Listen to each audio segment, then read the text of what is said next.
नमस्कार साथियों, आप सभी स्वस्थ होंगे, यही हमारी कामना है। भारत एक खोज के इस वीडियो में एक महत्वपूर्ण विषय पर चर्चा करेंगे। इस विषय को हर भारतीय को जानना बहुत ही आवश्यक है। इसे जानने के लिए बोध और विवेक की अत्यंत आवश्यकता है। भारत एक खोज ही क्यों इस चर्चा में रखा गया है। भारत के उस मर्म से, उस ज्ञान से अवगत होना हर भारतीय का अधिकार है। यही हमारी बुद्धि और ज्ञान का केंद्र है। भारत को सोने की चिड़िया कहा जाता था, लेकिन क्यों, क्या कारण था? हर भारतीय इससे अनजान है। भारत को हम 3 बिंदुओं के माध्यम से जानेंगे।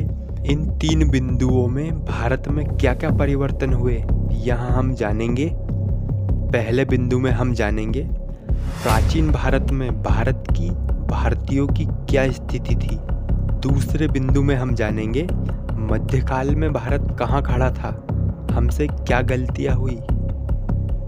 तीसरे और अंतिम बिंदु में हम वर्तमान भारत को जानेंगे, भारतीय कहाँ खड़े हैं। तो वीडियो स्टार्ट करते हैं। पहला बिंदु है प्राचीन भारत। जब भी प्राचीन भारत की बात होती है तो सोने की चिड़िया क्यों कहा जाता रहा है? निश्चित ही भारत संपन्न था, धन धान्य से पूर्ण था। भारत तो उस सत्य का स्तंभ है, बोध का स्तंभ है, उस ज्ञान का स्तंभ है। यही भारत की पहचान रही थी।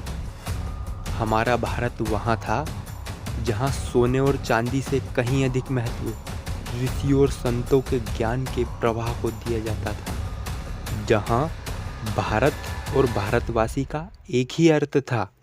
प्राचीन भारत सत्य को ही जानता था, झूठ से कभी समझौता नहीं करता। भारत ज्ञान मार्ग की वहाँ शाखा था जहाँ हर राही अपना दर्द मिटाता था। ग्रंथों का ज्ञान भारत ने बांटा। सहज और शांत भाव से जाने तो भारत ने कभी अपने ज्ञान के प्रवाह को रोका नहीं।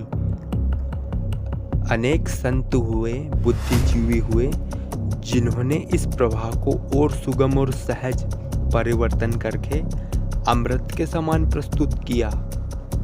ये हमारा प्राचीन भारत रहा है, जहाँ धन हो, बल हो, ज्ञान हो, हर क्षेत्र में भारत परिपूर्ण था।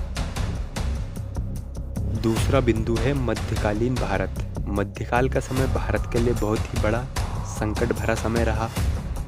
अनेक संकटों ने भारत को झकझोर कर रख दिया, क्योंकि भारत अपने उस ज्ञान, उस बोध को भुलाता जा रहा था।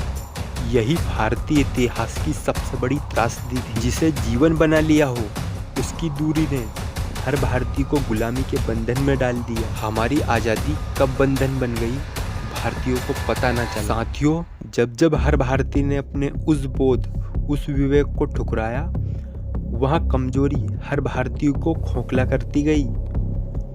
इस घटना ने बाहरी ताकतों को भारत की ओर देखने पर मजबूर कर दिया, बोध और ज्ञान के लिए नहीं, बल्कि लालच को पूरा करने के लिए। भारत को न सिर्फ लूटा गया, बल्कि उस रोशनी से भी अनजान हो गया, जिस रोशनी के लिए भारत अपने प्राण देने के लिए भी तैयार था। तर्क और प्रश्न करने की वह आदत भारत ने लगभग खो दी। बल जरूरी होता है, भारत अपना बल खो चुका था और कमजोरी को अपना लिया था। जब बल का अभाव हुआ, पूरी दुनिया ने भारत को अपना गुलाम बनाया। हर भारतीय लगातार गुलाम रहा, पिटता रहा, लेकिन हमने हमारी कमजोरी को कभी नहीं छोड़ा। भारत कभी उस प्रवाह की ओर बढ़ ही नहीं पाया जहां से बल का संचार होता है। उस समय भारतीयों ने न गुरुओं का ज्ञान लिया, न ग्रंथों का ज्ञान लिया, न संतों का अनुसरण किया। यही भारत की दुर्गति का कारण रहा।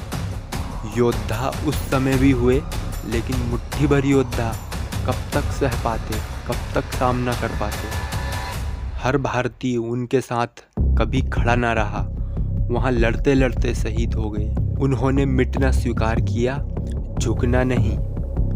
भारत की इस क्षति की पूर्ति करना नामुमकिन है, लेकिन आज के समय भारत की क्या परिस्थिति, यहाँ क्षति क्या आज भी वर्तमान भारत में दिखाई पड़ती है? हम तीसरे बिंदु में वर्तमान आधुनिक भारत को जानेंगे। कहने को हमें 70 साल आज़ादी को हो गए हैं। क्या हम आज़ाद हैं? क्या हमने उस ऊंचाई को छुआ है जो हर आज़ाद देश के लिए आवश्यक है? आज हमारी पीढ़ी को देखें, क्या उसने सत्य की पूजा की है, बोध को अपनाया है, संयम दिखलाया है, सत्याचरण किया है? अनूठी बात तो यहाँ है, भारत ने अपने आचरण से ही मुंह मोड़ लिया है, क्योंकि हर भारतीय ने पश्चिमी ढांचे को ही विकास का, प्रगति का लक्ष्य बना रखा है। वास्तव में आज भी हर भारतीय गुलाम ही है, क्योंकि कभी उसने संघर्ष किया ही नहीं। पराक्रम का अस्तित्व उसमें दिखाई ही ना पड़ता। जो भारत शिक्षा का केंद्र, ज्ञान का केंद्र था, वहाँ भोगवाद, कंजप्शन का केंद्र बन रहा है। हर भारतीय केवल भोगवाद का शिकार होता जा रहा है, क्योंकि अब भारत कभी प्रश्न नहीं कर सकता। क्या भारत नया आविष्कार कर पाया है कभी कोई? भारत की युवा शक्ति किस ओर मोड़ ले रही है? शिक्षा के क्षेत्र में भारत का स्थान अब भी बहुत पीछे है। कहाँ है हमारी युवा शक्ति? क्या इसमें एकाग्रता दिखाई पड़ती है? दुनिया के शीर्षतम विश्वविद्यालयों में भारत का स्थान है ही नहीं। ऐसा क्यों? यही कमजोरी भारत और भारतीयों को कमज़ोर बनाती है, और यही कारण है कि भारत के पड़ोसी देश लगातार सीमा में हस्तक्षेप करते हैं, लेकिन भारतीय कुछ नहीं कर पाते।